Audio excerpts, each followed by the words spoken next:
বিয়ে হওয়ার পরে একটা মেয়ে যখন তার স্বামীকে নিয়ে ভাইয়ের বাড়ি কিংবা বাবার বাড়িতে ঘুরতে আসে তার সাথে কেমন ব্যবহার করা উচিত এই ভিডিওটা দেখে শিখে রাখুন। এই মেয়েটা তার স্বামীকে নিয়ে সোজা তার ভাইয়ের বাড়িতে আসলো আর তার বাচ্চা কাচ্চাকে নিয়ে ঘরের মধ্যে যাবে, তখনই তার ভাইকে ডাক দিল, কি ব্যাপার ভাইয়া, তুমি ভালো আছো? বোনকে দেখি, কি ব্যাপার বোন, তুই এসেছিস? হ্যাঁ আমি এসেছি, কারণ আমি কালকে রাতে স্বপ্ন দেখেছি তোমার শরীরটা ভালো না, এই জন্য তোমাকে আমি দেখেছি। হ্যাঁ আমার শরীরটা ভালো না, তবে তোকে দেখে আমার অনেকটা ভালো লাগতেছে বোন, তুই তাড়াতাড়ি আমার মনে আয় এবং তোর বাচ্চাকে কোলে দে, তুই এইখানে বস, আমি তোর ভাবিকে ডাক দিই। তখনই এই লোকটা তার বোনকে এবং তার স্বামীকে ভালো করে বসাইলো এবং চিৎকার করে তার বউকে ডাকতেছে, ওগো শুনতাছো? তখনই বললো, চিল্লাইতেছো কে, কি হয়েছে? তখনই বললো, কেউ কি এসেছে নাকি, তুমি আমাকে এত চিল্লাইতেছো? হ্যাঁ আমার বোন এবং আমার বোন জামাই এসেছে। স্বামীর মুখে এমন কথা শুনে মেয়েটা খুশিতে আত্মহারা হয়ে গেছে আর বললো, তোমার কি কোনো আক্কেল জ্ঞান নাই? তুমি ওদেরকে বাড়ির বাইরে রাখছো কেন? তাড়াতাড়ি ঘরের মধ্যে নিয়ে আসো। তখনই লোকটা দৌড়ায় তাদের ঘরের মধ্যে আনতে যাইবো, তখনই তার বউ তাকে ডাক দিল, এই নাও আমার কাছে 500 টাকা আছে, তুমি বাজার থেকে ফল নিয়ে আসো,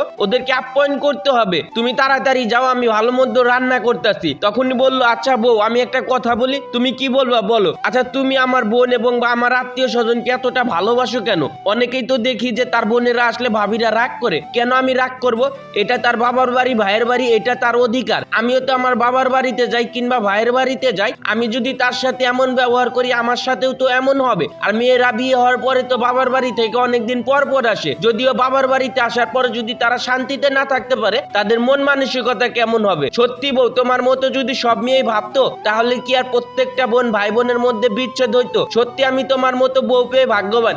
আচ্ছা এখন আর এত কথা বলো না, তাড়াতাড়ি বাজার থেকে তুমি ফল নিয়ে আসো। তখনই এই ভাবি সোজা তার নন শাশুড়ির কাছে গেল এবং তার বাচ্চা কাচ্চাকে কোলে তুলে বলল, তোমরা এখনো এইখানে বসে আছো, চলো আমার বাড়িতে চলো। তখনই এই মেয়েটা যত্ন করে তার ননদকে এবং সাথে নিয়ে আপ্যায়ন করতে করতে ঘরের মধ্যে ঢুকলো। সত্যি বলতে আমাদের সমাজেও যদি এরকম ভাই বোনের মধ্যে সম্পর্ক থাকতো তাহলে ভিডিওটা ভালো লাগতো। আপনি যদি এই বোনটার ব্যবহারে খুশি হয়ে থাকেন তাহলে শেয়ার করে দিবেন।